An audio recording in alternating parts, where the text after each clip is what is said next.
There you go. Thank you. Hey, welcome to the Story Lab. This week we're talking about humility while we take a look at the story of someone really important who took on the job of a servant.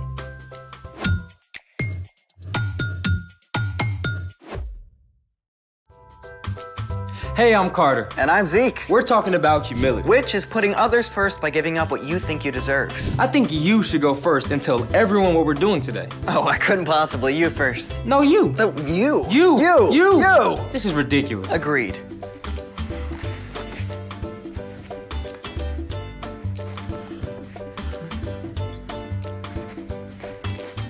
So you want to tell everyone what we're doing? Well, there's an amazing celebration coming up next week. Spoiler alert, Easter. And one of the traditional ways to celebrate new life at Easter is by decorating these tasty semi-orbs. Today, we're gonna get creative. We've each found a new way to decorate eggs. And you can decide what you like best. You may go first. Thank you, but your way has to drive first. So you first. Oh, it's fine. Did you just win at being humble? Let's make it. I'm using shaving cream. Step 1, fill a baking sheet with shaving cream and smooth it out.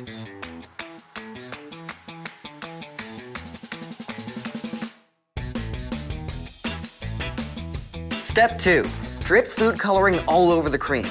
Lots of food coloring. Then swirl it around with a toothpick.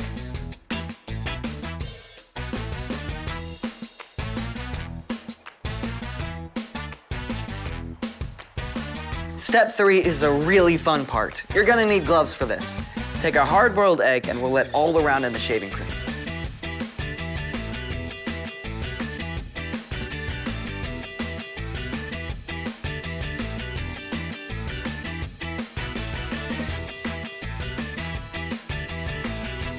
Make sure they're completely covered.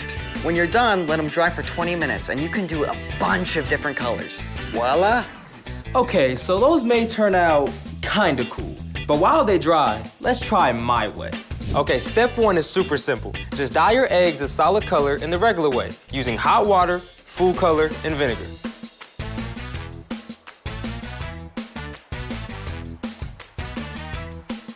Now we get to the fun part. Step 2, fill a small bowl or container with 1 inch of fresh water. Now, choose the color that you want to marbleize your egg with. It should be darker than the color of the solid egg, so use a lot of food coloring.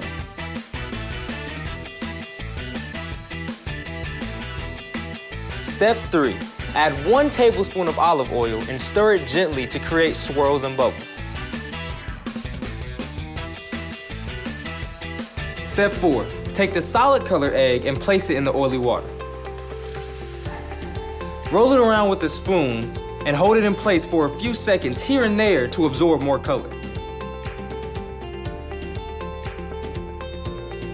The longer you roll your egg around, the more marbled it will be.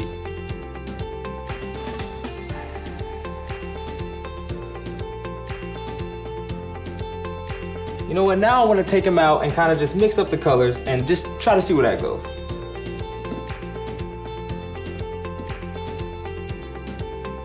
These eggs are gonna look very good. Mine are gonna look better.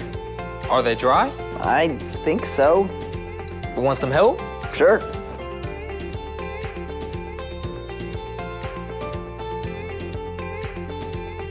It's like an archaeological dig. What lies beneath? Ooh. That is pretty.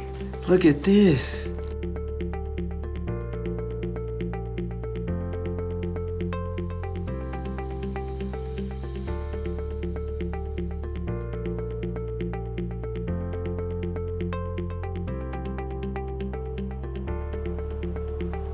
Your eggs are very marbly. And your eggs are very swirly. What do we do with them now? They're just for decoration. Maybe an egg throwing contest? Or not. It's time for The Story Before the Story.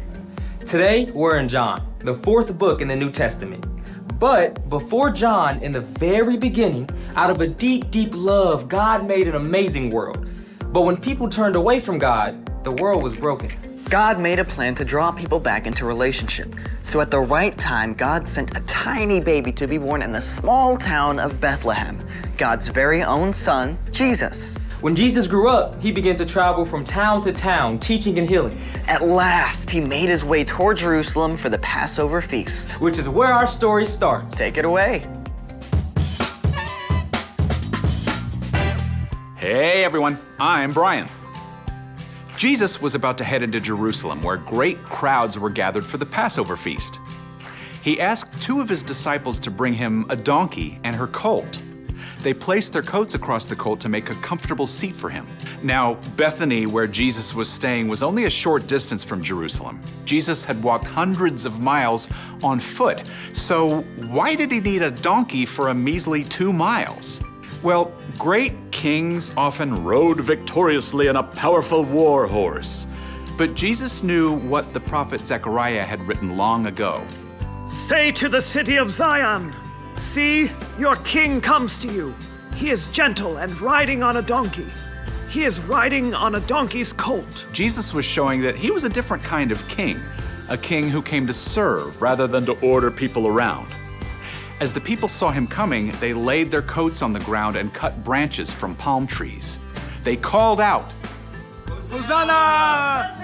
Blessed is the one who comes in the name of the Lord! Hosanna! Hosanna!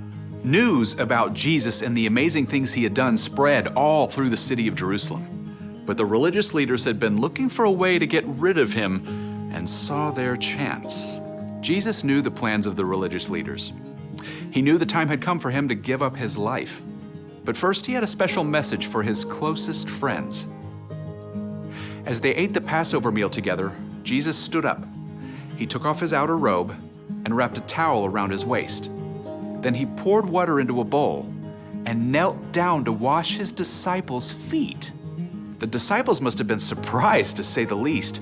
Washing feet was a dirty job saved for the lowliest servant. Yet Jesus, who had just been hailed as a king, was washing their feet. When Jesus reached Peter, though, Peter put up a protest. Lord, are you going to wash my feet? You don't realize now what I am doing, but later you will understand. When Jesus finished washing their feet, he put on his outer robe and took his seat again. I, your Lord and teacher, have washed your feet. So you also should wash one another's feet. I have given you an example. You should do as I have done for you. Now you know these things, so you will be blessed if you do them. Jesus, God's very own Son, chose to take on the role of a humble servant, and he asked his followers to do the same. The end. Honestly, the washing feet part kind of weirds me out. Yeah, it does seem kind of odd to us now, but with walking dusty, dirty roads, washing feet when you arrived at somebody's home was super important. Yeah, but Jesus didn't actually mean for us to go around taking off people's shoes and washing their feet, right? Well, that's just one way Jesus put others first. The important thing Jesus wanted us to hear is that we can set aside our own wants and needs to show love to others. So, what's our part in the story? Well, maybe it's your brother's turn to unload the dishwasher, but you choose to do it for him. Or you can tell your teacher is feeling really overwhelmed, so you use your free time to help clean up the classroom. Last week I got this brand new game I was super excited to play, but then my dad got home with a giant load of mulch to spread on the flower beds, so I put off playing my game to help him. Yeah. See, if you keep your eyes open, there are opportunities all throughout your day to put others first. And you don't actually have to wash their feet to do it. That's good, right? I'll see you next time. Here's the thing, Jesus put others first. So what are we gonna do with these? Well, my aunt is Greek, and they do this thing where they hold the egg like this. You do one too. Oh, okay. Then you say, Christos Anesti. What's that? It means Christ is risen, and then you tap the eggs together. The egg that doesn't crack wins. Let's do it. Christos Anesti. Ooh, I win. The egg just cracked. my turn. All right, ready? Whoa, whoa, whoa, whoa! Tap, not smash. Yeah, sorry, can we try again? Sure. Thanks for joining us in the Story Lab. See you next time. All right, ready? Ready. Ugh.